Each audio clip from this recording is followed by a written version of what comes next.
ஒரு வசனத்திலிருந்து நம்ம செய்திக்குள்ள பிரவேசிப்போம். சங்கீதம் 126:5. கண்ணீரோடே விதைக்கிறவர்கள் கம்பீரத்தோடே அறுப்பார்கள்.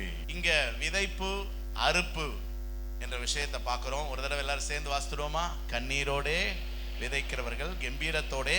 விதைப்பு அறுப்பு என்பது விவசாயம் சம்பந்தப்பட்ட விஷயம். இந்த விவசாயிகளுக்கு அறுவடை என்பது ரொம்ப கொண்டாட்டமானது. அதை பேஸ் பண்ணி தான் பொங்கல் பண்டிகைலாம் கொண்டாடுறாங்க. ஏன் இந்த அறுவடை அவ்வளவு கொண்டாட்டமா இருக்குது அப்படின்னா, அது பல வளர்ச்சி பருவங்களை தாண்டி வந்தது. பல ப்ராசஸ் இருக்குது அதுக்கு. முதல்ல அந்த நிலத்தை நல்லா உழுது பண்படுத்தணும். அப்புறம் விதைக்கணும். விளைஞ்சு வந்திருக்கோம், அதை எடுத்து நாத்து நடணும். அப்புறம் உரம் போடணும்.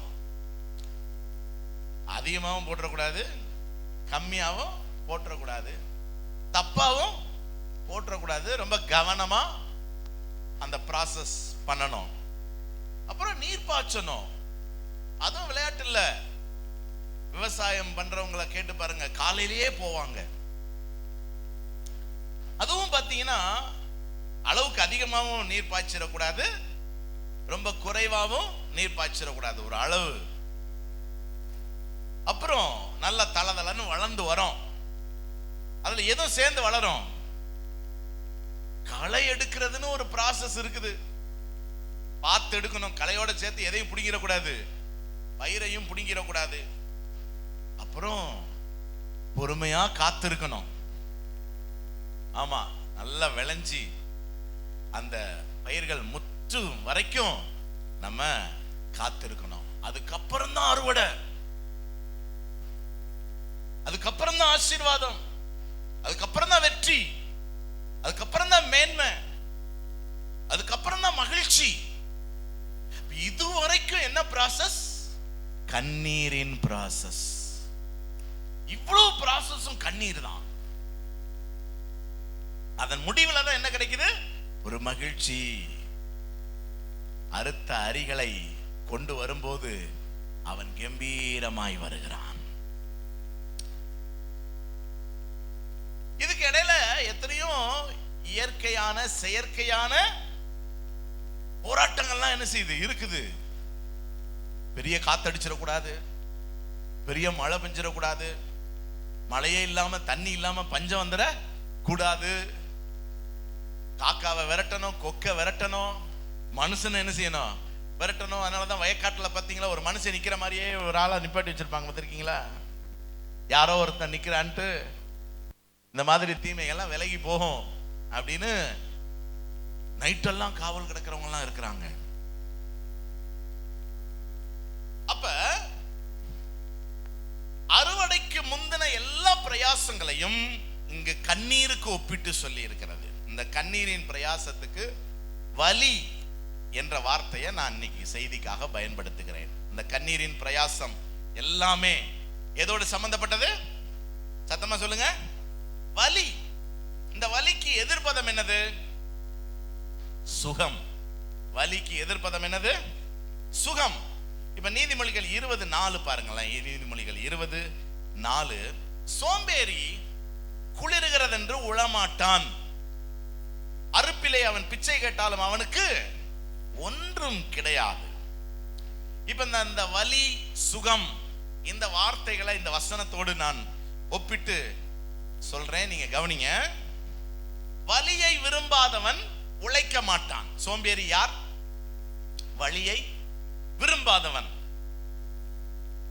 வலியை விரும்பாதவன் நீர் பாய்ச்ச மாட்டான்.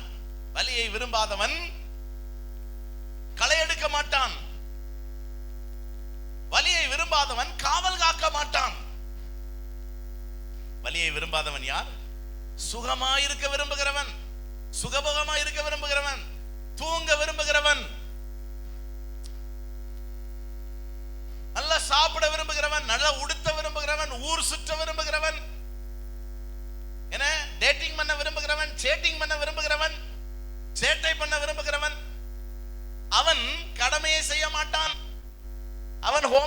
மாட்டான், அவன் கேர்சல் நடத்த மாட்டான், அவன் செய்ய வேண்டிய கடமைகளை செய்ய மாட்டான், அவன் சமைக்க மாட்டான், அவன் வீட்டை கூட்டி பெருக்கி ஒழுங்காக சுத்தமாக வைக்க மாட்டான், ஒழுங்காக துவைக்க மாட்டான், அயன் பண்ண மாட்டான். அவன் யார்? சோம்பேறி. அவன் சுகமா இருக்க விரும்புகிறவன், அவன் வலியை விரும்பாதவன். வேதம் சொல்லுகிறது, அவனுக்கு அறுப்புல பிச்சை கேட்டாலும் என்ன செய்யாது, பிச்சை எடுத்தாலும் ஆசீர்வாதம் கிடையாது, நன்மை கிடையாது, அவனுக்கு உயர்வு கிடையாது, அவனுக்கு மேன்மை கிடையாது, அவனுக்கு வெற்றி கிடையாது, அவனுக்கு முன்னேற்றம் கிடையாது. போன தலைமுறை வாழ்ந்ததற்கும் இந்த தலைமுறை வீழ்ந்ததற்கும் ஒரு முக்கியமான சொற்றொடர் உண்டு. என்ன தெரியுமா?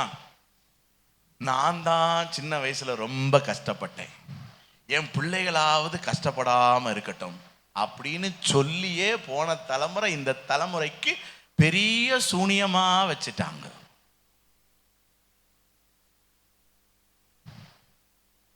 பாருங்க, அப்ப நீ கஷ்டப்பட்ட இப்ப நல்லா இருக்கிற, அப்ப உன் பையன் கஷ்டப்படக்கூடாதுன்னு நினைக்கிற, உனக்கு அறிவு இருக்குதா அவன் நல்லா இருக்க மாட்டான்னு?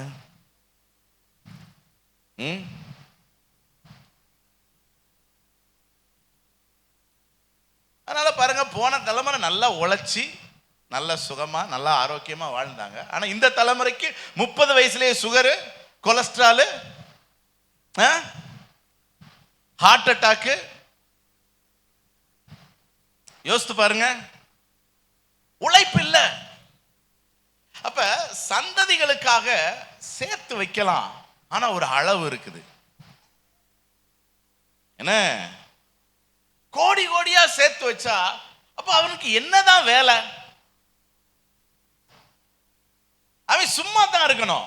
இப்ப வேதம் சொல்லுகிறது, சுகபோகமாய் வாழ்கிறவன் உயிரோடே செத்தவன். அப்படின்னா அவனை சுகபோகமா வாழ வைக்கிறதுக்கு நான் அவனுக்காக ஒரு கல்லறை கட்டுகிறேன்.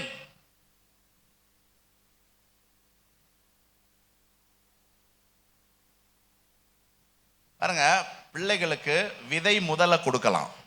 ஏன்னா விதை முதல் இல்லாம அவனால என்ன செய்ய முடியாது, வாழ முடியாது. விதை முதல் இல்லாதவன் தரித்திரன், அவன் பிச்சை தான் எடுக்கணும்.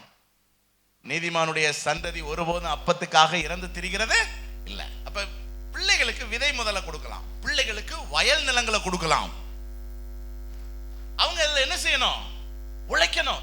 இப்ப இது இல்லாம நான் நிறைய கோதுமைகளை சேர்த்து வச்சுட்டேன், சொல்றேன் டேய் நீ சாப்பிட்டு நல்லா இருறா அப்படின்னா அது நல்லா இருக்கிறதுக்கா? யோசித்து பாருங்க. இப்ப வலி தேவை. பக்கத்துல பார்த்து சொல்லுங்க, வலி தேவை. வலிக்கணும். நல்லா வலிக்கிற மாதிரி சத்தமா சொல்லுங்க பார்க்கலாம். வலிக்கணும் அப்படி சொல்லக்கூடாது, வலிக்கணும் சொல்லுங்க. பக்கத்துல இருக்கிற ஆளை வலிக்கிற மாதிரி ஒரு குத்து குத்துங்க பார்க்கலாம்.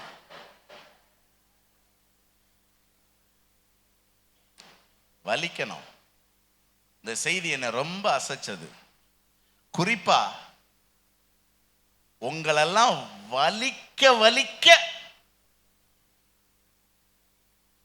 ஆண்டவர் கேட்டாரு, டே நீ என்னடா இது சபையா கல்லறையா?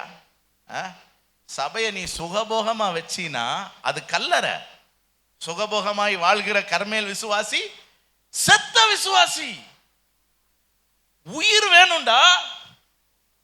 அதனால இனிமேல் ஜனங்களை நடத்த வேண்டிய விதத்துல நடத்து.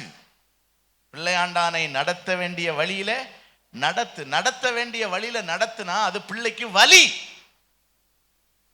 ஒழுங்கு பிள்ளைக்கு வலி, ஒழுக்கம் வலி. வலிக்கணும். ஒரு கட்டி இருந்தா அது என்ன செய்யணும், வலிக்கணும். வலிக்காத கட்டி ஆபத்து. சர்க்கரை நோய் வருது, காலில் உணர்ச்சி இல்லைங்கிறாங்க, ஆபத்து. கல்லு முள்ளு குத்துனா என்ன செய்யணும், வலிக்கணும். வலி இருக்குதா, நீ ஆரோக்கியமானவர்கள். வலிதான் ஜீவன், வலிதான் வாழ்க்கை. வலிதான் மகிழ்ச்சி. வலின்னு ஒண்ணு இல்லைன்னா மகிழ்ச்சிக்கு அர்த்தமே கிடையாது. there must be a contrast. கருப்புன்னு ஒண்ணு இல்லைன்னா கலரே இல்ல. இருள்னு ஒண்ணு இல்லைன்னா வெளிச்சத்துக்கு மரியாதையே இல்ல. குறிப்பா இந்த தலைமுறை ரொம்ப சுகபோகத்தை விரும்புற தலைமுறையா இருக்குது. இது ஒரு சாபம். ஆகவே தேவ பிள்ளைகளை இன்னைக்கு சத்தியம் நம்மளை விடுவிக்கணும். சத்தியம் நம்மளை மறுரூபமாக்கணும். உங்க சிந்தனை மாறணும். நீங்க உங்களை வலிக்காக ஒப்பு கொடுக்கணும். அதுக்காகத்தான் இன்னைக்கு சத்தியத்தை ஆண்டோடைய சமூகத்துல இருந்து வாங்கிட்டு வந்திருக்கிறேன். இன்னைக்கு நீங்க வலிக்கு ஒப்பு கொடுத்தீங்கன்னா நல்லா வாழ்ந்திருப்பீங்க. வலியை வெறுக்கிறவங்க கொஞ்ச நாள்ல வாழ்ந்திருக்க மாட்டாங்க. ஏன்னா அதான் உண்மை. இது சத்தியம். ரல்லேலியா சொல்லுங்க பார்க்கலாம். சத்தமா சொல்லுங்க பார்க்கலாம். 3 காரியத்தை நான் உங்களுக்கு சொல்ல போறேன் இந்த வலியை பற்றி. ஒன்று என்ன அப்படின்னா, கவனக்குறைவால் ஏற்படும் வலி. ரோமர் 6:23 சொல்லுது, பாவத்தின் சம்பளம் மரணம். பாவத்தின் சம்பளம் மரணம். பாவம் என்பது என்னது? செய்யக்கூடாதத செய்யறது பாவம். அல்லது ஒரு காரியத்தை செய்ய வேண்டிய விதத்துல செய்யாதது பாவம். புரியுதா? பாவம்னா என்னன்னு புரியுதா உங்களுக்கு? இப்ப நான் இந்த டைட்டில் என்ன சொன்னேன்? கவனக்குறைவால் ஏற்படுகிற வலி என்று சொன்னேன்.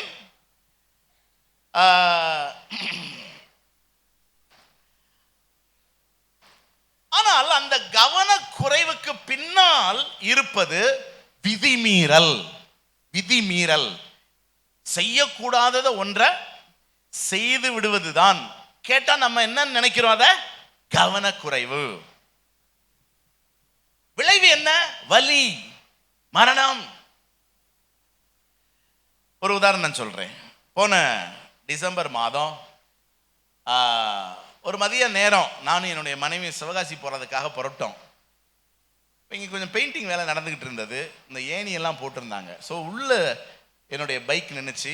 அதை நான் வெளியே எடுக்கிறேன். எடுக்கும்போது அப்படி நகட்டுறேன். அந்த சைடு ஸ்டாண்டு என்னுடைய பெருவிரல் நகத்தை தூக்கி விட்டுருச்சு. செம்ம பெயின், பயங்கர பெயின். இப்ப என் மனைவி என்ன சொல்றாங்க? பார்த்து எடுக்க வேண்டியதானே. நானும் அதான் யோசிக்கிறேன், நடா செல்வின் கவனக்குறைவா இருந்துட்டியே அப்படின்னு. ஆனால் இதற்கு பின்னால் இருப்பது என்னது? விதிமீறல். என்ன விதி மீறி இருக்கிறேன்?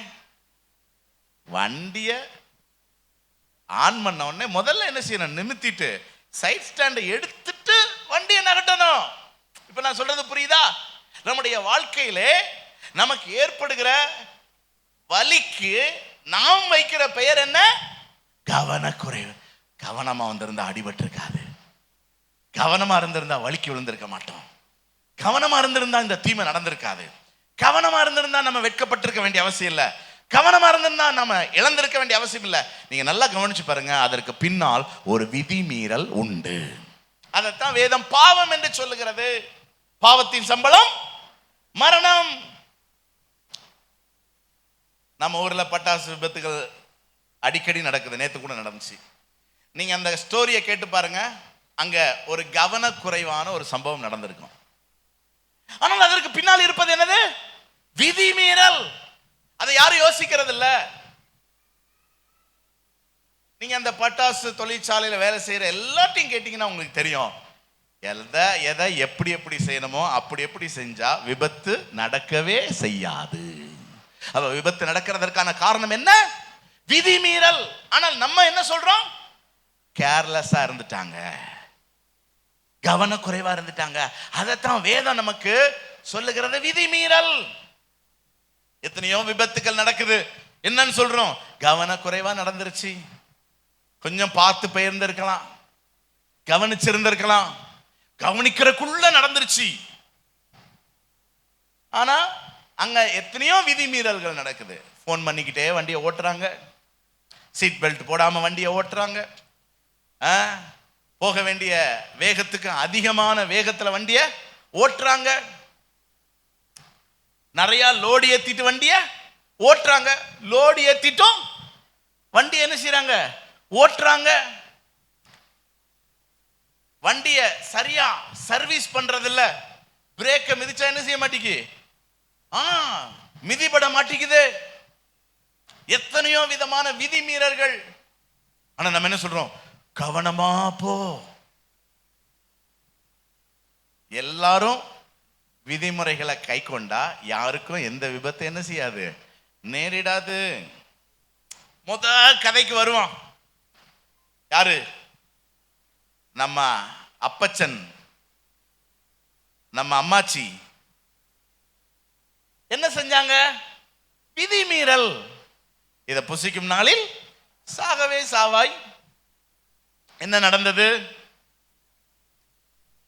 என்ன நடந்தது, வெட்கம், பயம், வெறுப்பு. ஒருத்தருக்கு ஒருத்தர் வெறுப்பை உமிழ்ந்தார்கள், துரத்தப்பட்டார்கள், வியர்வை சிந்தினார்கள், பிரசவ வலி. இதெல்லாம் அங்க உள்ள நடந்த விஷயம் தானே. அப்புறம் கடுமையான உஷ்ணம், கடும் குளிர். இது எல்லாமே எதோட சம்பந்தப்பட்டதா, வலி, வலியோடு சம்பந்தப்பட்ட. இந்த வலிக்கு பின்னால் நடந்தது என்ன, விதிமீறல். என்ன, இப்படி நிறைய இருக்குது வேதத்துல. அம்னோன் தாமார் இடத்துல தவறாய் நடந்து கொண்டான்.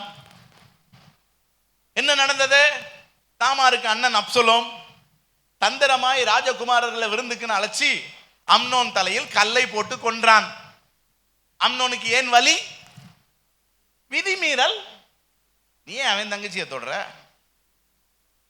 நீ ஏன் மாற்றான் மனைவியை பார்க்கிற. பைபிள்ல போட்டிருக்கல, ஸ்திரீயை பற்றிய எரிச்சல் புருஷனுக்கு இருக்கும், அவன் பழி வாங்குகிற நாளில் அவன் உன்னை சும்மா விட மாட்டான். அதனால யாராவது பார்த்து சிரிக்கிறான்ட்டு போயிடாத. விதிமீறல் வலிக்கும். சிம்சோன் தெளிலால் மலையில போய் படுக்கிறான். கேட்டா தலான கொடுப்போம்ல, அவன் மொட்டை அடிச்சு விட்டான், கண்ணை ரெண்டையும் புடுங்கி விட்டாங்க, வரைக்கிறான். வலி, வலி எப்படி வந்தது, அத்தம்மா சொல்லுங்கோ. நம்ம என்ன சொல்லுவோம், என்னப்பா சிம்சோனு கவனமா இருந்திருக்கலாம், அவன் முடி வெட்டுற வரைக்குமா நீ கொடுத்துக்கிட்டு இருந்தா. கவனம்ங்கிறது தேவைதான், ஆனா எந்த விதியை மீறுறோங்கிற அந்த கவனத்துல நம்ம இருக்கணுமே தவிர, ஆபத்து நடந்துடக்கூடாது, வலிச்சிடக்கூடாதுங்கிற அந்த கவனம், அது எனக்கு கவனம்ங்கிறது தெரியல. நம்ம விதி மீறாம இருந்தாலே அது. தாவீது பத்சேபாள்கிட்ட விதி மீறினதுலையும் எவ்வளவு வலி தாவீது அனுபவிச்சாங்கிறதெல்லாம் இருக்குது சரித்திரத்துல. கவனிங்க. சரி, சப்ஜெக்டுக்கு வருவோம். வலி ஆசீர்வாதமானதா, ஆசீர்வாதமா சாபமா? வலி நல்லதா கெட்டதா சொல்லுங்க. என்ன இன்னைக்கு செய்தி என்னதான், வலி அவசியம். வலி என்னது இன்னைக்கு செய்தி என்னதான், வலி அவசியம்னா அது ஆசீர்வாதம் தானே, அது நன்மை தானே, அது வேணும் தானே. பாருங்க, அந்த இதுல மேல இருக்கிறது வெற்றி, அந்த வெற்றிக்கு கீழே என்ன இருக்குது, வலி. இவ்வளவு வலி இருந்தா தான் மேல என்ன கிடைக்கும், வெற்றி. பக்கத்துல பார்த்துக்கலுங்க, ஏதாவது வலிக்குதான்னு கேளுங்க. வலிக்குனா உடனே அமிர்தாஜனம் தடவுறீங்க, பெயின் கில்லர் போடுறீங்க, ஒருத்தர் தடவி கொடுக்குறீங்க, கொல்லப்படாதீங்க. என்ன வலிக்குதுன்னா வாழ்த்துங்க, ஹாப்பி வலி டு யூ. வலிக்காக வாழ்த்துக்கள். நல்லா வலிக்கட்டும் உங்களுக்கு, வலி வாழ்க. வலிக்கிறவன் தான் ஏன் வாழ்வான், புரியுதா? வலிக்காம எங்க வாழலாம், கல்லறை தோட்டத்தில் வாழலாம், ஒரு வலி கிடையாது. வலிச்சாதான் வெற்றி. நமக்கு வெற்றி வேணும், கொண்டாட்டம் வேணும், ஆசீர்வாதம் வேணும், நன்மை வேணும். ஆனா என்ன செஞ்சிடக்கூடாது, வலிக்காம ஊசி போடுவாரா?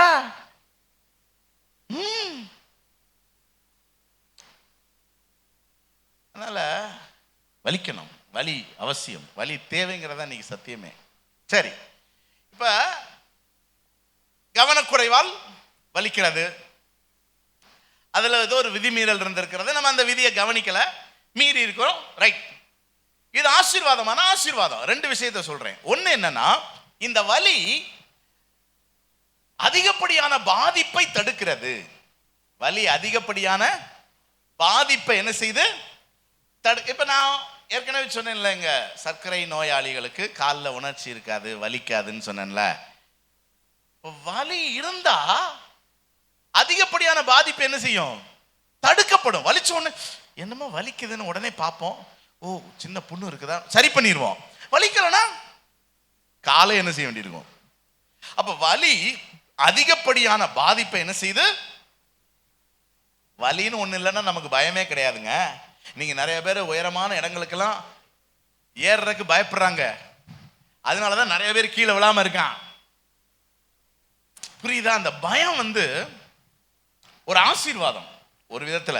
இந்த வலிக்கான பயம், குறிப்பா எங்க பிள்ளைகள்கிட்ட இருந்து நான் கற்ற பாடம் இதுதான். பிள்ளைகளுக்கு இருக்கிற பயம் நமக்கு ஒரு அட்வான்டேஜ். ஏன்னா அதுக்கு எல்லை மீறி என்ன செய்யாது, தவறு செய்யாது. இந்த ப்ளூ வேல்னு ஒரு கேம் ப்ளூ வேல்னு ஒரு கேம் கொஞ்ச நாளைக்கு முன்னாடி அதில் நிறைய பேர் சூசைட் பண்ணிக்கிட்டாங்க. இதை பற்றி ஒரு நாள் நியூஸில் சொல்லிக்கிட்டு இருந்தான். என் பையன் பக்கத்தில் உட்காந்து அதை கேட்டுக்கிட்டு இருந்தான். அவன் கேட்டான், அவனுக்கு இந்த கேம்லாம் நல்லா தெரியுது. இந்த மாதிரி என்னது அப்படின்னு கேட்டான். வீடியோ கேம் விளாட்றவங்களாம் சாகுறாங்களா அப்படின்னு. அன்னையிலேருந்து இன்னைக்கு வரைக்கும் நாங்கள் அனுமதிக்கிற கேம் தவிர வேற கேம் போக மாட்டான். அவனுக்கு ஒரு பயம் விட்டது, இதுல ஏதோ ஒரு ஆபத்து என்ன செய்து இருக்கு.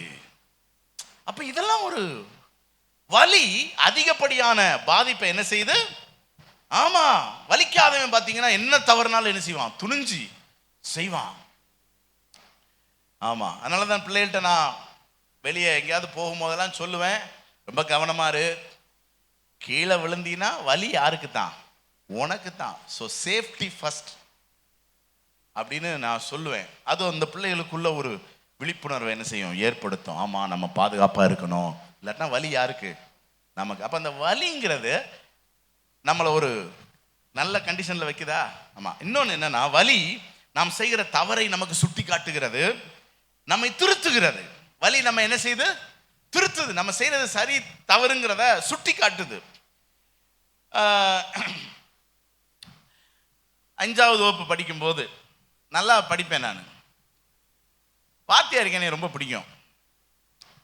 அவருக்கு நிறைய பணிவிடைகள்லாம் செய்வேன். டீ வாங்கிட்டு வர்றது, வெத்தலை பாக்கு வாங்கிட்டு வர்றது, அப்படி நம்ம நல்லா வச்சுக்கிடுவார். ஹோம்ஒர்க் கேட்பாரு. வரிசையா லைன்ல நின்று காலைல வந்தோடனே அவர்கிட்ட. அப்ப நமக்கு ஹோம்ஒர்க் எழுதுறதுக்கு சோம்பேறித்தனம், எழுத மாட்டேன், நோட்டை தூக்கிட்டு வரிசையில் நிற்பேன். அப்போ ஓரளவுக்கு இந்த பையங்களுடைய மனதில் ரெஜிஸ்டர் ஆயிரும், சரி செல்வின் ஹோம்ஒர்க் காட்டுறதுக்காக நிற்கிறான் அப்படின்னு. பக்கத்தில் போனோடனே போய் சீட்டில் உட்காந்துக்கிடுவேன். எதையாவது சொல்லிட்டு போய் உட்காந்துட்டு அப்படியே அட்ஜஸ்ட் பண்ணுவேன். எல்லாம் நோட்டை காட்டியாச்சா, காட்டியாச்சு.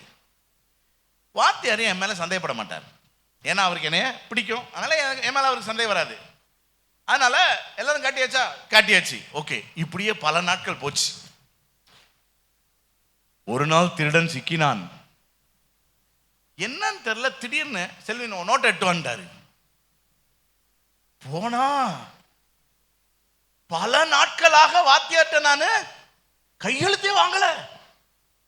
என்னடா 2 மாசத்துக்கு முன்னாடி எழுதின ஹோம்ஒர்க்கா இருக்கு, அப்ப 2 மாசம் ஹோம்ஒர்க் எழுதலையா, என்ன பண்ண?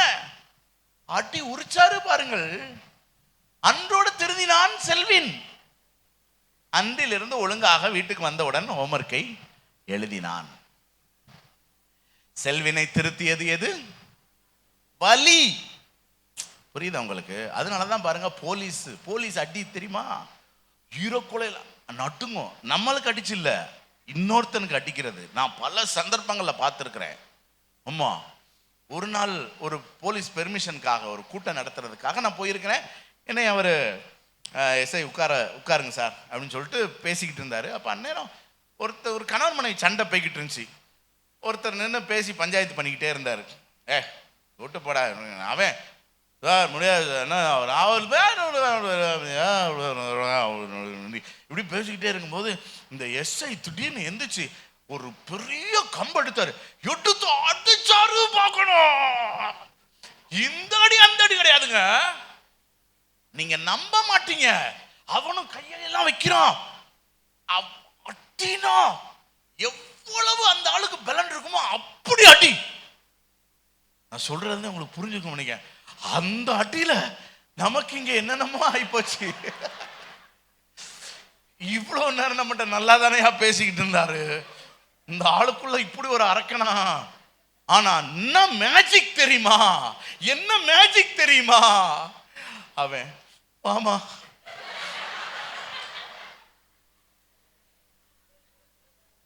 ஒரு பேச்சு கிடையாதுங்க. அந்த ஆள் திருந்திட்டாங்க. நாங்களும் மைக்க போட்டு வாரம் அன்பாடுறா, மனைவி அடிக்காதரா, திட்டாதரா, சேர்ந்துருங்க, கொஞ்சனா என்ன இல்ல, வலி இல்ல,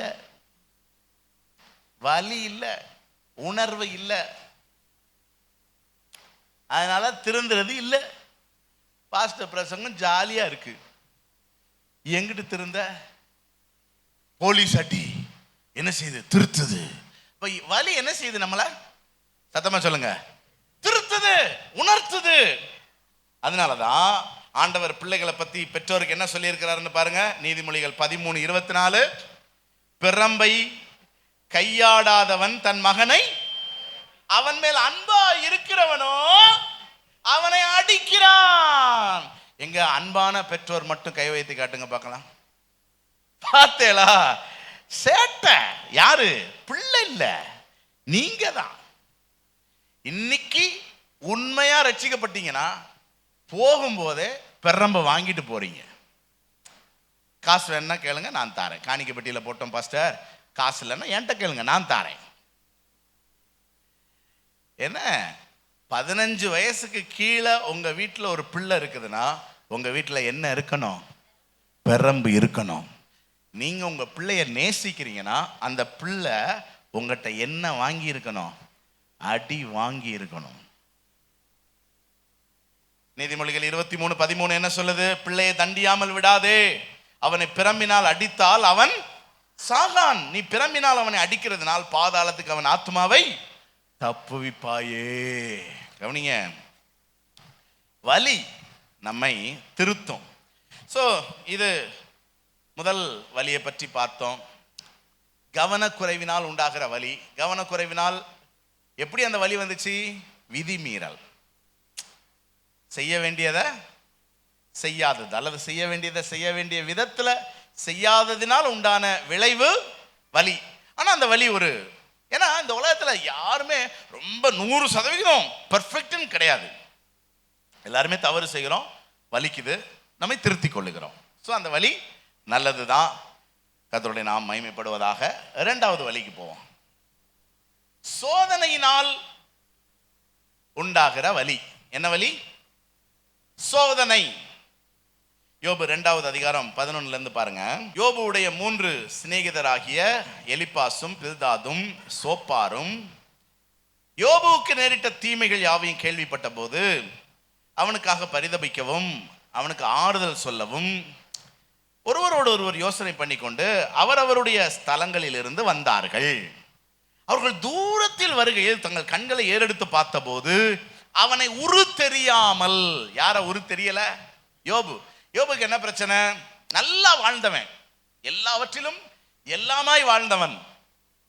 திடீர்னு ஒரு நாள் அவன் ஆடு மாடு ஒட்டகம் கழுத குதிரை அத்தனையையும் கொள்ளையடிக்கிறவங்க கொள்ளையடிச்சுட்டு போயிட்டான். ஒண்ணும் இல்லை. வேலைக்காரங்க நிறைய பேர் உண்டு. திடீர்னு இடி விழுந்துச்சு, அவ்வளவு வேலைக்காரங்களும் செத்துட்டான். பிள்ளைகள் 10 பேர் ஒரு வீட்டில் விருந்து சாப்பிட்டுக்கிட்டு இருந்தாங்க. சூறாவளி காத்து அடிச்சு வீடை உள்பக்கமா அமுக்கி விட்டுருச்சு. 10 பிள்ளைகளை செத்துட்டாங்க. ஒரே நாள்ல அம்புட்டை இழந்துட்டான். இது எல்லாமே அவனுக்கு மனவலி. என்ன வலி? மனவலி. மனசு வலிக்குது. ஐயோ மனசு வலிக்குது, எல்லாத்தையும் இழந்துட்டேன், மனசு வலிக்குது. ஆனா ஆண்டவரே எமக்கு ஸ்தோத்திரம், கர்த்தர் கொடுத்தார், கர்த்தர் எடுத்தார், கர்த்தருக்கு ஸ்தோத்திரம். உடனே ஆண்டவர் சொன்னார், பத்தியா அவன் என்னைய மறுதலிக்கல, அவனுக்கு வலிக்குது, ஆனாலும் என்னை என்ன செய்யல, மறுதலிக்கல. அப்படின்னோடனே சாத்தா என்ன சொன்னா, நீங்க வெறும் மன வலியை தானே கொடுத்தீங்க, காய்ச்சல் தலைவலி அவனுக்கு வந்தா தான் தெரியும். அவனுக்குன்னு ஒரு வலி இல்லை, உடம்புல அவனுக்கு வலி இல்லை, மனசு வலிக்குது. சரிப்பா என்ன செய்யணும்? அவன் உடம்ப தொடுங்க, சரி தொட்டுக்கோ, உசுரை மட்டும் என்ன செய்யாத, தொடாத. ரைட், வந்துச்சுங்க ஒரு நோய், கொடுமையான வலி. இப்ப இவனுக்கு என்னென்ன வலி இருக்கு? மனவலி, ரெண்டாவது உடல் வலி. இதுக்கு மேல வேற என்ன வலி வேணும்? சோ முழுமையான வலியை அவனை அனுபவித்துக் கொண்டிருக்கிறான். அவனை பார்த்து தான் இவங்க உருதெரியாம சத்தமிட்டு அழுது தங்கள் சால்வையை கிழித்து வானத்தை பார்த்து தலைமேல் புழுதியை தூற்றி கொண்டு அவன் துக்கம், சொல்லுங்க, மகா கொடிய துக்கம் என்று கண்டு ஒருவர் அவனோடு ஒரு வார்த்தையும் பேசாமல் இரவு பகல் 7 நாள் உட்கார்ந்திருந்தார்கள். பாருங்க, அவன் வலிய பார்த்து இவங்களுக்கு என்ன உண்டாயிடுச்சு? வலி. அப்படி ஒரு வலி இந்த யோபுவின் வலி. இது எதனால் வந்த வலி சொல்லுங்கள் பார்க்கலாம்? சோதனை. சொல்லுங்க, சோதனை. இங்க விதிமீறல் இல்ல, கவனக்குறைவும் இல்ல, இது சோதனை. சோதனை. சோதனை யாருக்கெல்லாம் வரும்? யாருக்கு வேண்டுமானாலும் வரும். யோபுவுக்கே வந்ததென்றால் யாருக்கு வேண்டுமானாலும் வரும். நான் உங்களுக்கு சில உதாரணங்களை சொல்றேன். இந்த வலி எப்படியெல்லாம் வரும்னு உதாரணங்களை சொல்றேன். தரித்திரத்தினால் உண்டாகிற வலி. லூக்கா 16:20 பார்த்தீங்கன்னா, லாசரு ஏன்னா அவன் ஐஸ்வர்யவானுடைய வாசல் அருகே கிடக்கிறான். அவனுக்கு வெயிலுக்கு ஒதுங்குறக்கு இடம் கிடையாது, மலைக்கு ஒதுங்குறக்கும் இடம் கிடையாது. பகல்ல வெயில், இரவுல குளிர். இந்த ரோட்ல தான் அவனுடைய படுக்கை. அது எவ்வளவு கொடுமை, ஒரு வீடு இல்லாத கொடுமை எவ்வளவு பயங்கரமானது யோசித்து பாருங்க. இன்னைக்கும் இந்திய தேசத்துல எவ்வளவு பேர் இருக்கிறாங்க. 3 லட்சம் வீடுகளை கட்டி கொடுத்தோம் என்று அப்பட்டமாய் பொய் சொல்லுகிறது இந்திய அரசாங்கம். என்னமோ தெரியல என்ன, ஆனா இன்னும் எவ்வளவோ கோடி பேர் குடியிருக்க இடம் இல்லாம என்ன செய்றாங்க, இருக்கிறாங்க. இப்ப இவன் தன் பசியை ஆற்ற ஆசையா இருந்தான். எப்படி? அந்த வீட்டுல இருந்து குப்பையில சோறை போடணும், அங்க இருக்கிற மீதிய குப்பையில போடணும். எப்ப போடுவாங்க தெரியாது, நல்ல கண்டிஷன்ல போடுவாங்களா, கெட்டு போகுமான்னு தெரியாது. போட்டதை எடுத்து என்ன செய்வான், சாப்பிடுவான். போதா குறைக்கு நாய்கள் தொல்லை வேற, உடம்பெல்லாம் வேற வியாதி, மருத்துவமனைக்கு போற காசு இல்ல, இவனை கவனிக்கிறதுக்கு ஆள் இல்ல, அனாத. அப்ப இந்த தரித்திரம் உண்டாக்குகிற வலி இருக்குல்ல. இன்னைக்கு இந்தியால எவ்வளவு பேருக்கு 3 நேரம் சாப்பாடு கிடையாது. ஒரு நேரம் சாப்பாடு கிடைச்சாலே அது பெரிய விஷயமா இருக்குது அநேகருக்கு. சோ பசி ஒரு வலி, ஃபீஸ் கட்ட காசு இல்ல வலி, வாடகை கொடுக்க காசு இல்ல வலி, வட்டி கட்ட காசு இல்ல வலி, பண பிரச்சனை, பண நெருக்கடி, வலி. இந்த தரித்திரம் என்ன கொடுக்குது? வலி. அப்புறம் சத்துருக்களால் உண்டாகிற வலி. இரண்டாவது, சங்கீதம் 42:9 தாவீது சொல்றான், சத்துருவினால் ஒடுக்கப்பட்டு நான் ஏன் துக்கத்துடனே திரிய வேண்டும். தாவீதுக்கு என்ன, அம்மா அப்பா இல்லையா, வீடு இல்லையா, வேலை இல்லையா, ஆனா சத்துருக்கள் எப்படி வந்தாங்கன்னே தெரியல. இவன் யாருக்கு எந்த தீமையும் செஞ்சதில்ல, ஆனா இவனுடைய வளர்ச்சியில பொறாமை கொண்டு சிலர் இவனுக்கு சத்துருக்கள் ஆனாங்க, இவனை துரத்துறாங்க, காடுமேடா திரியிறான். என்ன வலி? சத்துருக்களால ஏற்படுகிற வலி. அப்புறம் சரீர பலவீனங்களால் வியாதிகளால் உண்டாகிற வலி. மார்க் 5:26 ஒரு பெரும்பாடுள்ள ஸ்திரீ, நல்ல வார்த்தை தமிழ்ல பயன்படுத்தப்பட்டிருக்கு, பெரும்பாடு. வைத்தியர்களால் மிகவும் வருத்தப்பட்டு தனக்கு உண்டானவைகள் எல்லாவற்றையும் செலவழித்தும் சற்றாகிலும் குணமடையாமல் அதிக வருத்தப்படுகிற வலி அந்த பெரும்பாடுள்ள ஸ்திரீ. வியாதி, பலவீனம், இது நமக்கு என்ன உண்டாக்குது? வலியை உண்டாக்குகிறது. அடுத்து நான்காவது, இயற்கை சீற்றங்கள் ஏற்படுத்தும் வலி. மார்க் 6:48 சீஷர்கள் நடுக்கடல்ல தண்டு வலித்து சோர்ந்து போனார்கள். எதிர்காற்று, இயற்கை பல நேரம் மனிதனுக்கு எதிராய் மாறி விடுகிறது. கொஞ்ச நாளைக்கு முன்னாடி கூட தூத்துக்குடியில பயங்கரமா வெள்ளம், அதுல நிறைய பேர் செத்தாங்க. நியூஸ் பேப்பர்ல வரல அப்படின்னாங்க. ஏன்னா கொஞ்ச நாள்ல காட்சி மாறிடுச்சு, அதனால செய்திகள்லாம் மாறிடுச்சு. ஆனா நிறைய வீடுகளுக்குள்ள அநேக பிணங்கள் கண்டெடுக்கப்பட்டதா சொன்னாங்க. ஏன்னா தண்ணி உள்ள வந்துருச்சு, உள்ள லாக் ஆகிக்கிட்டாங்க. அதை உடனே பார்க்கல, நிறைய நாட்கள் தண்ணி தேங்கி இருந்ததுனால. அதுக்கப்புறம் நியூஸ் மாறிடுச்சு, காட்சி மாறலாங்க. அதுக்கப்புறம் தான் நிறைய பிணங்கள்லாம் தோன்று. ஸோ இதெல்லாம் மனிதனுக்கு ஏற்படுத்துகிற வலி, இயற்கை சீற்றங்கள். கடைசி அஞ்சாவது, விபத்துக்கள், நஷ்டங்கள் ஏற்படுத்துகிற வலி. எதிர்பாராதது, விபத்து, நஷ்டம், பொருளாதார நஷ்டம், தொழில் நஷ்டம், பண நஷ்டம், பண இழப்பு. என்ன, ஆமா, அடிக்கடி நியூஸ்ல வருதுல, இந்த கம்பெனியில பணத்தை முதலீடு செஞ்சோம், கம்பெனிக்காரன் மூடிட்டு போயிட்டான். அப்ப நடு ரோட்ல நின்று அநேகர் புலம்புகிறார்கள், அழுகிறார்கள், இத்தனை லட்சம் ரூபாய் நான் இழந்துட்டேன். சோ இதெல்லாம் என்ன ஏற்படுத்துகிறது? வலி. இப்படி பல விதங்கள்ல மனிதனுக்கு சோதனை, அதனால என்ன உண்டாகிறது? வலி உண்டாகிறது. இது நம்ம வேண்டாம்னாலும் வீடு தேடி வர்றது. பக்கத்துல பார்த்து கேளுங்க, வலிக்குதா? கேளுங்க, வலிக்குதா? சொல்லுங்க, நல்லா வலிக்கட்டும். இப்ப நம்ம செய்தியே என்னதான்? வலி அவசியம், வலி ஆசீர்வாதமானது. இப்ப இந்த வலி எப்படி ஆசீர்வாதமானதுன்னு சில குறிப்புகளை சொல்றேன் பாருங்களேன். ஒன்று, வலி நம்மை வலிமையானவர்களாக்குகிறது. வலி நம்மளை எப்படி ஆக்குது? சொல்லுங்க சத்தமா. யாக்கோபு 1:2, யாக்கோபு 1:2 நீங்கள் பலவிதமான சோதனைகளில் அகப்படும் போது உங்கள் விசுவாசத்தின் பரீட்சையானது பொறுமையை உண்டாக்கும் என்று அறிந்து அதை சந்தோஷமாக எண்ணுங்க. சோதனை எப்படி எண்ணுங்க? சந்தோஷமா. வலி எப்படி எண்ணுங்க? சந்தோஷமா எண்ணுங்க. ஏன்னா அது நம்ம என்ன ஆக்குகிறது? பக்கத்துல பார்த்து கேளுங்க, வலிக்குதா? ரொம்ப வலிக்குதா? கொஞ்சம் வலிக்குதா? கொஞ்சம் வலிச்சா கொஞ்சம் வலிமையானவர்கள், ரொம்ப வலிச்சா ரொம்ப வலிமையானவர்கள். ஒருத்தன் அவன் வீட்டுக்கு ஒரு சின்ன மலையை சுத்தி போக வேண்டி இருந்துச்சு. ஒரு நாளும் வீட்டுக்கு போனோடனே ஐயோ இப்படி நடக்க வேண்டியிருக்குன்னு ரொம்ப சடைச்சிக்கிடுவான். ஒரு நாள் பைபிளை வாசிக்கும், இந்த மலையை பார்த்து பெயர்ந்து சமுத்திரத்திலே தள்ளுண்டு போங்கள் என்று சொன்னால் அது போகும்னு ஆண்டவர்கிட்ட கேட்டேன், ஆண்டவர் இந்த மலையை கொஞ்சம் தூக்கி அங்காண்டு எரிஞ்சு விட்டுருங்க, நான் ஈஸியாக போய்க்கிடுவேன், சுற்றி வர்றது காலு கையெல்லாம் வலிக்குது அப்படின்னா. சரி, நீ டெய்லி 1 மணி நேரம் அந்த மலையை தள்ளு அப்படின்னாரு. இவன் ஆண்டோடைய வார்த்தை கீழ்ப்படிஞ்சு தள்ளினான் தள்ளினான் தள்ளினான் தள்ளினான். 3 நாள், 13 நாள், 23 நாள், 30 நாள் தள்ளினான். ஒன்றும் நடக்கல. ஆண்டவர் சொன்னான், சோர்ந்து போகாம சொல்ற வரைக்கும் தள்ளுறா. தள்ளினான் தள்ளினான் 3 வருஷம் தள்ளினான். வலிக்குதுல 3 வருஷம். என்ன ஆண்டவரே 3 வருஷம் தள்ளியாச்சு, ஒன்னும் நடக்கல. ஆண்டவர் சொன்னாரு, உன் கையை பாருனாரு.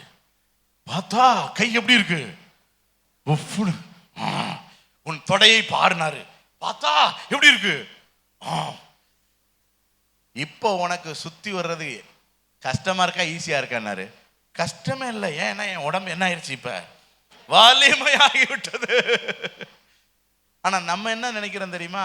இந்த கல்லு அப்படியே போயிருச்சுன்னா நான் இப்படியே நோஞ்சானாவே என்ன செய்வேன்? என்ன அவன் இப்ப என்ன சொல்றான், என்னால் நடக்க முடியல, அதனால எனக்கு இந்த கல்லை எடுத்து விட்டுருங்கன்னா, எடுத்து விட்டாப்புல நீ பலவானா மாறிடுவியா? இன்னும் அதுக்கப்புறமா என்ன செய்வ? என்னை யாராவது தூக்கிட்டு போக மாட்டீங்களா? எனக்கு யாராவது உதவி செய்ய மாட்டீங்களா? ஆண்டவர் நம்மை சில வருத்தத்துக்கு உட்படுத்தி நம்ம என்ன ஆக்குகிறார்? சத்தமா சொல்லுங்க, வலிமையாக்குகிறார்.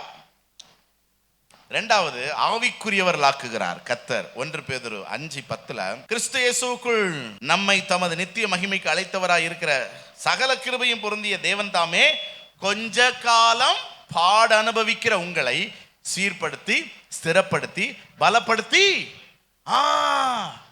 யாரை சீர்படுத்துகிறார்? யாரை ஸ்திரப்படுத்துகிறார்? யாரை பலப்படுத்துகிறார்? சொல்லுங்க பார்க்கலாம்.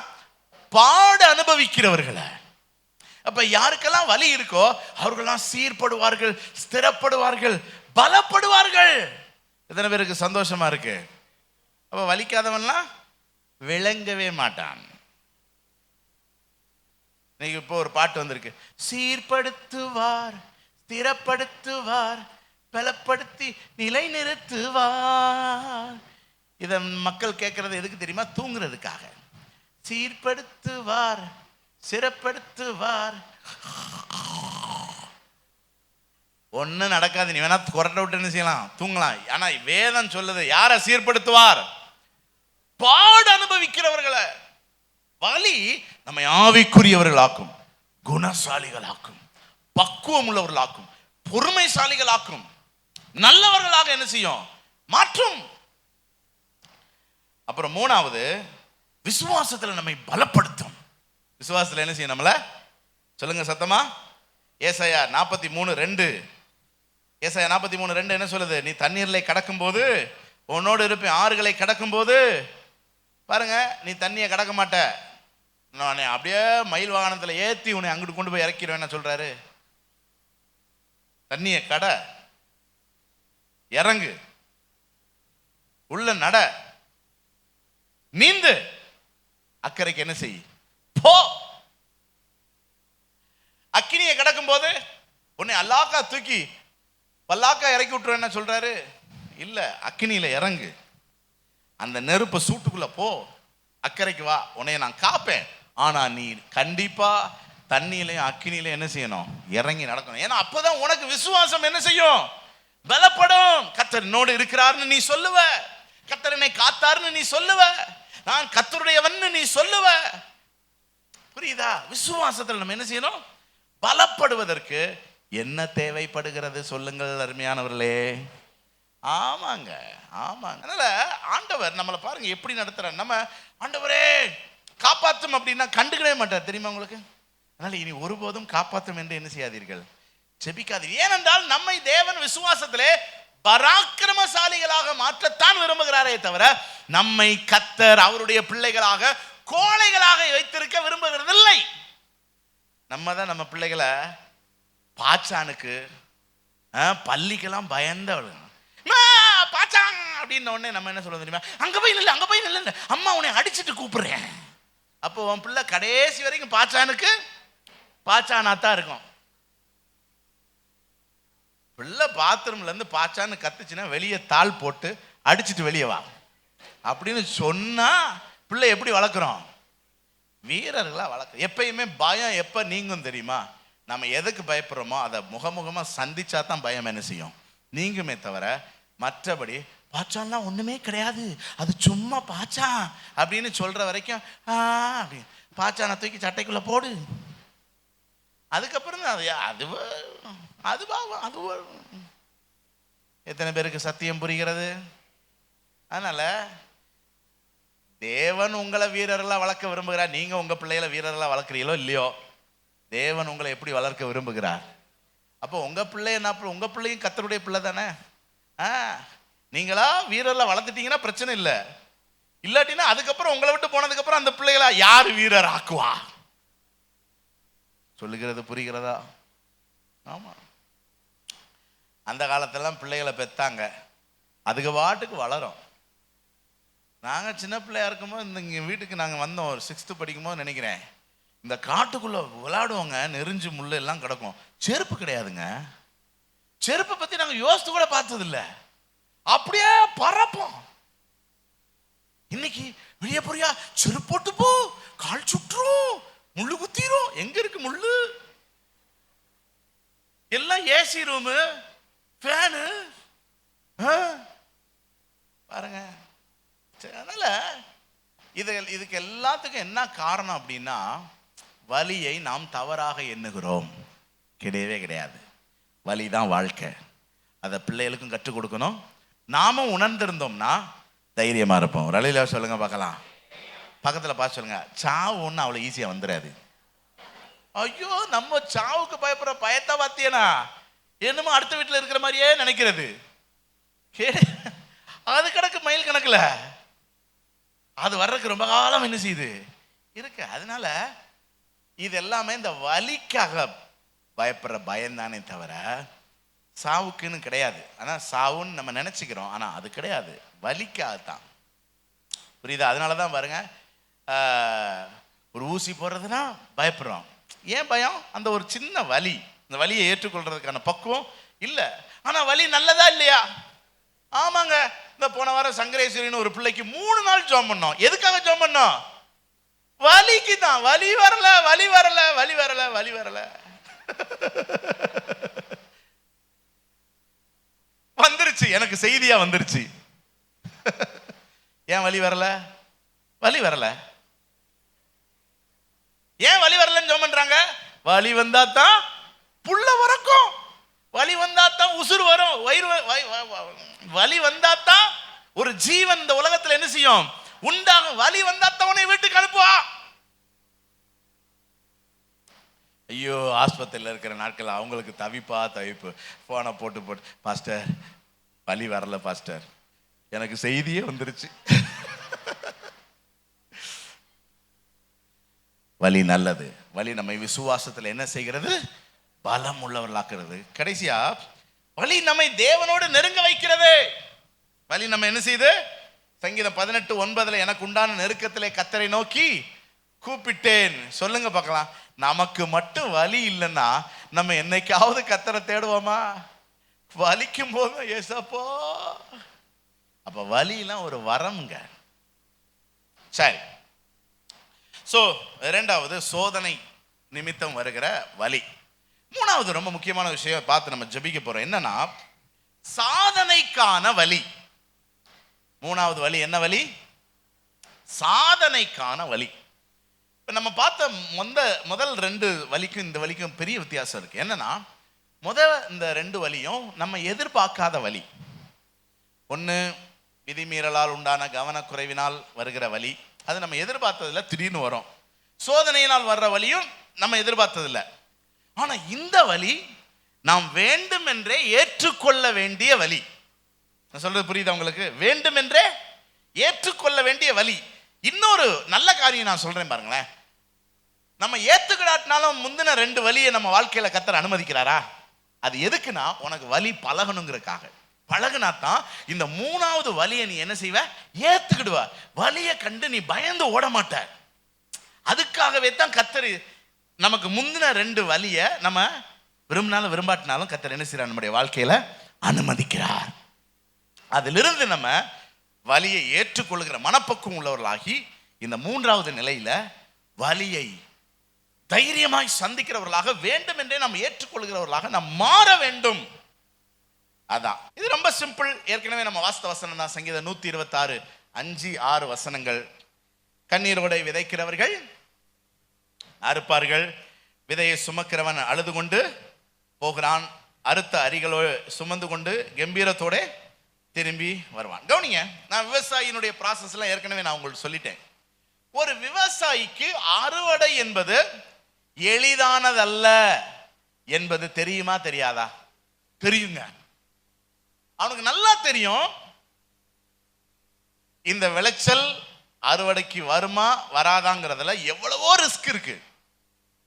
இருக்கா?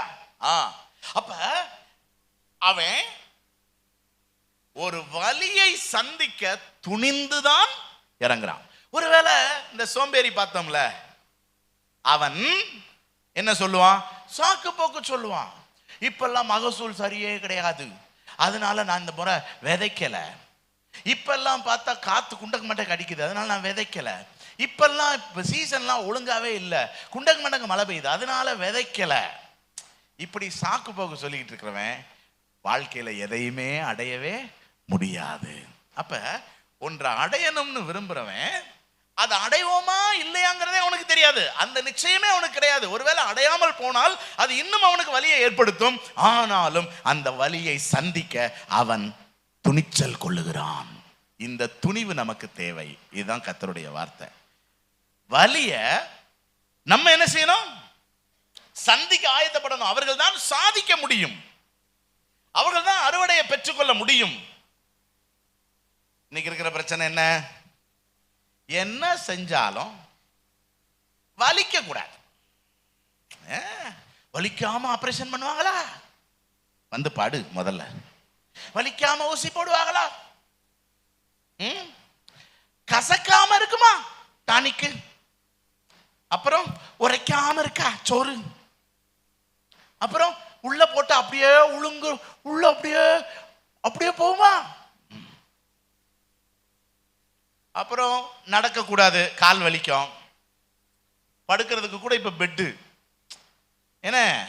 அப்புறம் வேற என்னெல்லாம் இருக்குது பிரச்சனை? குளிரக்கூடாது பெட்ஷீட்டு, அப்புறம் வேர்க்க கூடாது ஏசி, ஃபேனு இல்லாம தூக்கம் வரல. இப்ப கீழே உட்கார முடியல, எல்லாத்துக்கும் சேர் போட்டாச்சு. இனி கொஞ்ச நாள் கழிச்சு குஷன் போடணும். Cushion sofa. அதுக்கு தான் கானான் தேசத்தை பெருசா வாங்கி போட்டிருக்கு. ஆமா, எல்லாருக்கும் கேலரியில இந்த முந்தி தியேட்டர்ல வச்சிருப்பாங்களா அந்த மாதிரி இன்னும் கொஞ்சம் சௌரியமா. எல்லாம் எதை நோக்கி போய்கிட்டு இருக்கிறோம் தெரியுமா? வலியை விட்டு விலகி ஈஸி வாழ்க்கை. எதுனாலும் ஒரு ஈஸியா முடிச்சிடலாமா? இந்த உலகத்துல எல்லாத்துக்குமே இந்த ரெண்டு வழி உண்டு. ஒண்ணு கடினமானது, இன்னொன்னு ஈஸியானது. படிச்சும் பரீட்சை எழுதலாம், பார்த்தும் பரீட்சை எழுதலாம். இப்ப நமக்கு எந்த வழியை நம்ம இப்ப நான் முதல்ல சொன்னேன், வலிக்கு ஆப்போசிட் என்னது? சுகம். இப்ப மனிதன் எதை தேடி ஓடுகிறான்? சுகத்தை தேடி ஓடுகிறான். வலியை விட்டு விலகி ஓடுகிறான். ஆனா எந்த இடத்துல உங்களுக்கு ஜீவன் இருக்கு? சுகத்துல ஜீவன் இருக்கா, வலியில ஜீவன் இருக்கா? ஆமாங்க, சுகம் சுகம்னு அதை சுகம்னு நம்பாதீங்க, அது சூனியம். சொல்லுங்க, சுகம் என்பது சூனியம். நமக்கு ஆண்டவர் என்ன சொல்றாருங்கிறத பார்த்துட்டு நான் வரேன். வாசிங்க மத்தேயு 7:13 பாருங்க. மத்தேயு 7:13. இடுக்கமான வாசல் வழியாய் பிரவேசிங்க, கேட்டுக்கு போகிற வாசல் விரிவும் வழி விசாலமா இருக்குது, அதன் வழியாய் பிரவேசிக்கிறவர்கள் அநேகர். ஜீவனுக்கு போகிற வாசல் இடுக்கமும் நெருக்கமா இருக்குது, வலிய கண்டுபிடிக்கிறவர்கள் சிலர். புரியுதா? வலிய கண்டுபிடிக்கிறவங்க சிலர். வலியை விட்டு விலகி ஈஸியா இருக்கணும்னு நினைக்கிறவங்க, அதாவது சுகபோகத்தை தேடி போகிறவர்கள் பலர். பக்கத்துல திரும்பி பலரா சிலரான்னு கேளுங்க, பதிலே சொல்லிருக்க மாட்டாங்களே. அது ஒரு ஈஸி போக்கு தான். நம்ம எதுக்கு கஷ்டப்பட்டு உன்னை சொல்லிக்கிட்டு? நீங்க பலரா இருக்கணுமா சிலரா இருக்கணுமா? சிலரா இருக்கணுங்க. நீங்க வலிய ஏற்றுக்கொள்கிறவர்களா இருக்கணுமே தவிர சுகத்தை விரும்புகிறவர்களா இருக்க கூடாது. ஒரு அல்லேலூயா சொல்லுங்க பார்க்கலாம். சத்தமா சொல்லுங்க ஒரு அல்லேலூயா.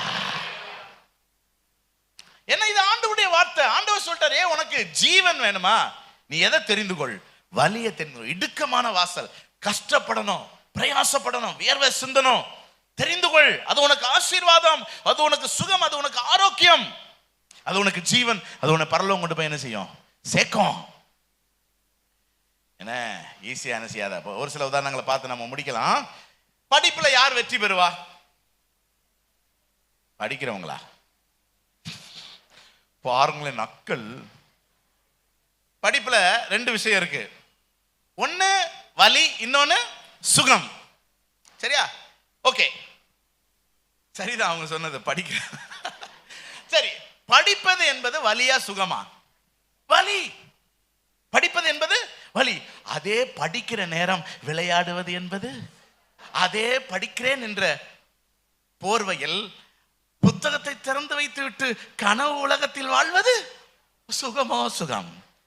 படிக்கிறேன் என்று சொல்லி புத்தகத்தை திறந்து வைத்து காலை ரெண்டு இப்படி வைத்துக் கொண்டு புத்தகத்தை நடுவில் சொருகிக் கொண்டு அதற்குள் செல்போனை வைத்து விளையாடுவது சுகமோ சுகம்.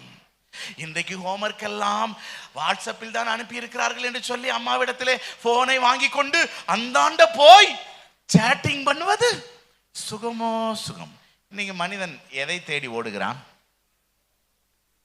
கல்லூரி பேராசிரியர்கள், பள்ளிக்கூட ஆசிரியர்கள்ட்டெல்லாம் கேட்டிங்கன்னா தெரியும் அவங்க புலம்புற புலம்பல். இன்னைக்கு பிள்ளைகளுக்கு மார்க் தேவையே, அவங்களுக்கு தேவை ஃபன், என்டர்டைன்மெண்ட், ஜாலி. மற்றவங்க எப்படியோங்க, நீங்க எதை தெரிந்து கொள்ள போறீங்க சொல்லுங்க பார்க்கலாம்? வலி, ஒழுக்கம், அதுக்கு வலி தேவை. வலி எதை தெரிந்து கொள்றாங்கிறதா ரொம்ப முக்கியமானது. வாழ்க்கையில யார் சாதிக்கிறா? யார் சாதிப்பா? வலிய தாங்கிறவங்க தான் என்ன செய்வாங்க? சாதிப்பாங்க. வலிய கண்டு விலகி ஓடுகிறவர்கள் சாதிக்க முடியாது. சாதிக்க முடியாது. திரும்ப அந்த படத்தை போடியா, அந்த படத்தை வாட்ஸ்அப்லயும் போடியா, கொஞ்ச நாளா எல்லாரும் ஸ்கிரீன் சேவர்ல வச்சு அதை பார்த்துக்கிட்டே இருங்க. மேல இருக்கிற வெற்றிக்கு கீழே எவ்வளவு வலிக்கணும் என்ன சொல்ல மாட்டீங்க? ரொம்ப வலிக்கணும். எங்க வலிக்கணும்? வலிக்க வலிக்க நம்ம வாழ்ந்தா தான் மேல என்ன தோன்றும் சொல்லுங்க சத்தமா? வெற்றி தோன்றுங்க. ஆமா, கானான் தேசம்ங்கிறது வலி நிறைந்த ஒரு ப்ராஜெக்ட். எவ்வளவு வலிச்சதுன்னு உங்களுக்கு சொல்ல முடியாது. உங்களுக்கு நிறைய பேருக்கு வலிச்சது. நிறைய பேர் உங்களுடைய கவலைகளை என்கிட்ட ஷேர் பண்ணீங்க. வலி, பயம், பல நாட்கள் தூக்கம் கிடையாது.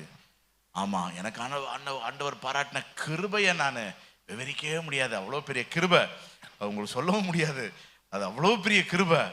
ஆமா, ஏதாவது சந்தர்ப்பம் வரும்போது பின்னாட்களில் சொல்றேன் உங்களுக்கு. அது எவ்வளோ பெரிய கிருபைன்னே சொல்ல முடியாது. அந்த கிருபை மட்டும் தாங்கலைன்னா ஐயாவுக்கு இருந்த முடியும் என்ன செஞ்சிருக்காது, இப்ப இருந்திருக்காது. அவ்வளோ வலி. ஆனா எப்பயுமே பாருங்க, இது போராடும். ரெண்டுமே போராடும். புரியுதா உங்களுக்கு? ஆமா, எப்படி போராடுச்சு? இயேசுநாதருக்கு போராடுச்சு. எப்படி தெரியுமா? சாத்தான் வந்தான், அவர் பசியோட அவன் என்ன சொல்றான்? இந்த கல்லுகளை அப்பமா அவன் சுகத்தை காட்டுறான். புரோட்டா சாப்பிடு. புரோட்டா சாப்பிடுறது வலியா சுகமா? அது முதல்ல சுகம், அப்புறம் தான் வலி. புரோட்டா சாப்பிடுறது என்னது? சுகம். ஆண்டவர் சொல்றான், கல்லுகளை புரோட்டா வாக்கி சாப்பிடும். ஆண்டவர் சொன்னார், நான் சுகத்தை என்ன செய்ய மாட்டேன், நான் வலியோடையே வீட்டுக்கு போய் கஞ்சியை காய்ச்சி குடிப்பேன். ஏன்னா 40 நாள் உபவாசம் இருந்தவன் புரோட்டா சாப்பிட்டான்னா என்ன ஆகும்? ஆமா, உள்ள போய் அதுக்கப்புறம் உள்ள கொத்து உளும். அப்ப ஆண்டவர் அதை ஏற்றுக்கொள்ளல, மேல இருந்து கீழே குதிக்க சொல்றான். ஏன்? உங்க சூப்பர் ஹீரோயிசத்தை மக்கள் பார்த்தாங்கன்னா உங்களை ஏத்துக்கிடுவாங்க. ஆண்டவர் சொன்னாரு, நம்ப மாட்டேன், ஏத்துக்கிட மாட்டேன். அப்புறம் எல்லாத்தையும் காட்டி எல்லாத்தையும் தர்றேன். சைலண்டா காலில் விழுந்து வணங்கிடு. தனியா வேற கூட்டு போயிட்டான், யாருக்கும் தெரியாதியா, என் காலில் விழுந்து வணங்கிடு, உனக்கு எல்லாத்தையும் தர்றேன். இல்ல, இது எல்லாத்தையும் சுதந்திரிக்கிறதுக்கு தான் வந்திருக்கேன். ஆனா ஈஸியா உன் காலில் விழுந்து வாங்கிட்டு போறக்கு இல்லவே இல்லை. கெத்செமனே தோட்டத்தில் கர்த்தர் ஜெபித்தார், ஆண்டவரே இந்த பாத்திரம் என்னை விட்டு நீங்க போராடுது பாருங்களேன், நீங்க கூடுமானால் நீங்கும்படி செய்யும், ஆகிலும் என் சித்தத்தின்படி அல்ல. வலியை நான் என்ன செய்யறேன்?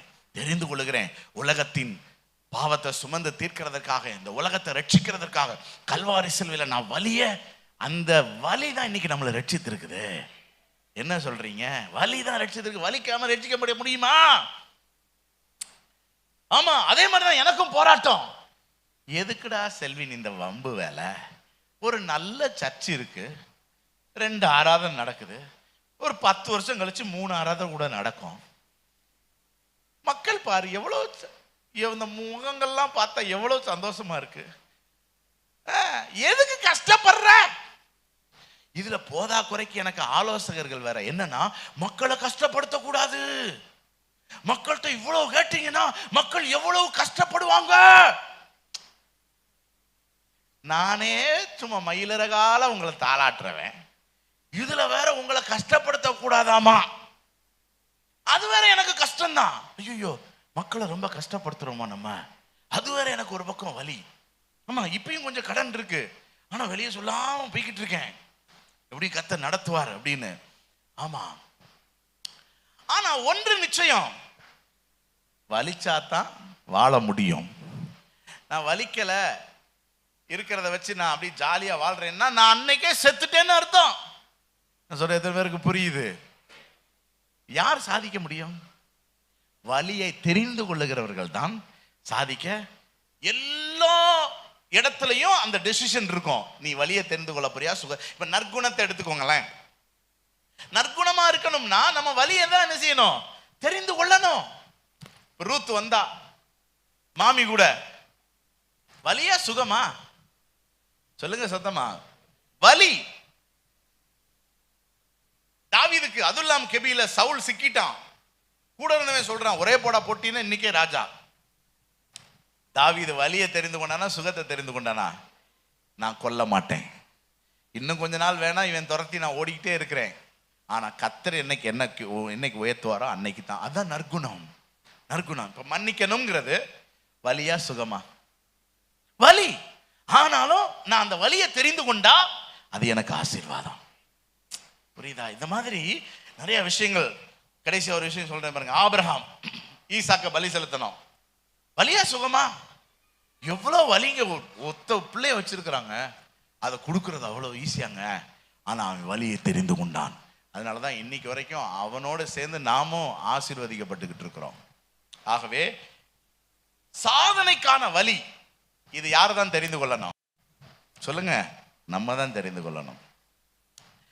நான் ஒரு முடிவுக்கு வர்றேன். இந்த செய்தி எப்படியாவது முடிச்சிருவோம் அப்படின்ட்டு ஒரு முடிவுக்கு வரேன்.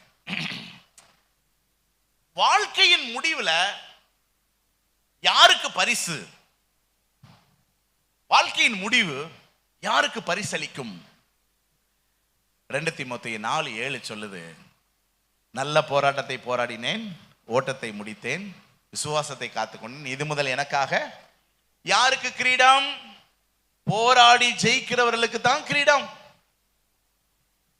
வலிக்காம சுகபோகமா வாழ்றவங்களுக்கு உலகத்தின் முடிவிலே கிரீடம் சூட்டப்பட மாட்டாது. அப்படின்னா என்ன அர்த்தம்? பரலோகத்துக்கு என்ன செய்ய மாட்டாங்க? போக மாட்டாங்கன்னு அர்த்தம். புரியுதா? அதனால என்ன முடிவுக்கு வர்றீங்க நீங்க? வலியை தெரிந்து கொள்றோம்னு சொல்லிட்டீங்கன்னா நான் விட்டுருவேன், இல்லாட்டினா இன்னும் கொஞ்ச நேரம் வலிக்க வலிக்க நான் பேசுவேன். எத்தனை பேர் வலியை தெரிந்து கொள்ள போறீங்க? இனி இந்த சுகபோகமா இருக்கிறது, அதில் வலியை விட்டு விலகி இதை செய்யாதீங்க. அது நம்மளை துர்க்குணத்துக்கு நடத்தும். அது நம்மளை அழிவுக்கு நேரம் என்ன செஞ்சிடும்? கொண்டு போய் ஆசீர்வாதமே கிடையாது. போராடுவோம் போராடுவோம். ஒரு சம்பவத்தை சொல்லி முடிக்கிறேன். ஒருத்தன் ஆண்டவர்கிட்ட ரொம்ப புலம்னா, வாழ்க்கை ரொம்ப கஷ்டமா இருக்கு ஆண்டவரே, முடியாது, வாய்ப்பே இல்லை, இந்த மாதிரி போச்சுன்னா சான்ஸே இல்லை அப்படின்னு ரொம்ப புலம்னா. அன்னைக்கு நைட்டு தூங்கும்போது ஒரு சொப்பனம். அந்த சொப்பனத்தில் அவனுக்கு ஆண்டவர் ஒரு பெரிய சிலுவையை கொடுத்திருந்தார். அந்த சிலுவையை தாங்க முடியாம என்ன செஞ்சுட்டு போனான்?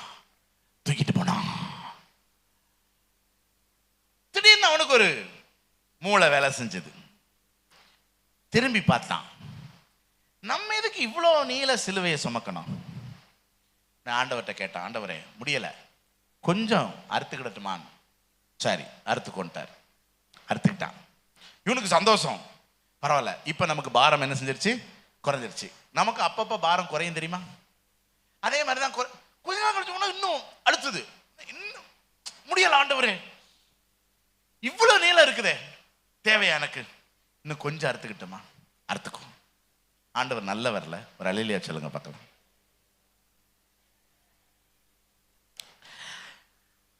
இப்படியே அறுத்துக்கிட்டே வந்தாங்க. சின்னதாயிருச்சு. அவனுக்கு பயங்கர சந்தோஷம், பயங்கர சந்தோஷம்.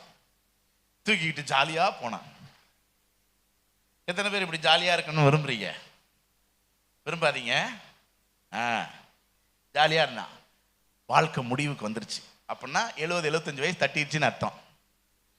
பரலோகம் தெரியுது, பயங்கர மகிழ்ச்சி. இல்ல இல்லையா? கர்மேல் சபையில இருந்து எங்க வந்துட்டோம்? பரலோகத்துக்கு வந்துட்டோம். ஆண்டவரே இதோ வந்து விட்டேன், வாடா வாடா வாடா. பக்கத்துல போனா ஒரு பெரிய அகழி. அகழின்னா என்னன்னு தெரியுமா? பெரிய பாதாளம். அந்த காலத்துல மன்னர்கள்லாம் தங்களுடைய அந்த கோட்டையை பாதுகாக்கிறதுக்கு கோட்டைக்கு வெளியே சுத்தி அகழி கட்டி வச்சு முதலையை போட்டு வச்சிருப்பாங்க. என்ன, எதிரி குறிச்சு என்ன செஞ்சிடக்கூடாது, வந்துடக்கூடாதுன்னு. அகழி. ஆண்டவரே எப்படி நான் வர? அதுக்கு தாண்டா உனக்கு சிலுவை கொடுத்துருக்கேன், போட்டு வாடா. சிலுவையை போட போறான். சிலுவை எவ்வளவு இருக்கு? ஆண்டவரே சேர மாட்டேங்குது. அது ஏன் பிரச்சனை இல்லை. நான் உனக்கு சேர்ற மாதிரி தான் சிலுவை கொடுத்தேன். பக்கத்துல பார்த்து சொல்லுங்க, உமக்கு சேர்ற மாதிரி தான் சிலுவையை கர்த்தர் கொடுத்திருக்கிறாராம். பைபிள்ல தெளிவா போட்டிருக்கு, திராணிக்கு மேலாக தேவன் நம்மை சோதிக்கிறவர். பக்கத்துல பார்த்து சொல்லுங்க, உன் வழியெல்லாம் பெரிய வழின்னு நினைச்சிட்டேனே. சொல்லுங்க பக்கத்துல பார்த்து, உன் வழியெல்லாம் பெரிய வழின்னு நினைச்சிட்டேனே. நினைப்பீங்க? நமக்கு தேவையான வழியை தான் கர்த்தர் என்ன செஞ்சிருக்கிறாரு. இப்ப என்ன செய்ய? சிலுவையை போட்டான். சிலுவை எங்க போயிருச்சு? சிலுவையோட சேர்ந்து இவனு எங்க போக வேண்டியதான்? நரகத்துக்கு போக வேண்டியதான். அதை ரொம்ப அழகா பாடுறார்ல, பாடுகள் வழியாகத்தான் இறையாட்சியில் நுழைய முடியும், சிலுவை சுமந்தால் தான் கர்மேல் சபையில் இருக்க முடியும். சந்தோஷமா? எத்தனை பேருக்கு சந்தோஷம்? நம்ம நல்லா இருப்போம், நல்லா இருப்போம். ஆனா வலி என்பது சுகமானது என்பதை நீங்கள் ஏற்றுக்கொள்ள வேண்டும். ஒரு அல்லேலூயா சொல்லுங்க பார்க்கலாம்.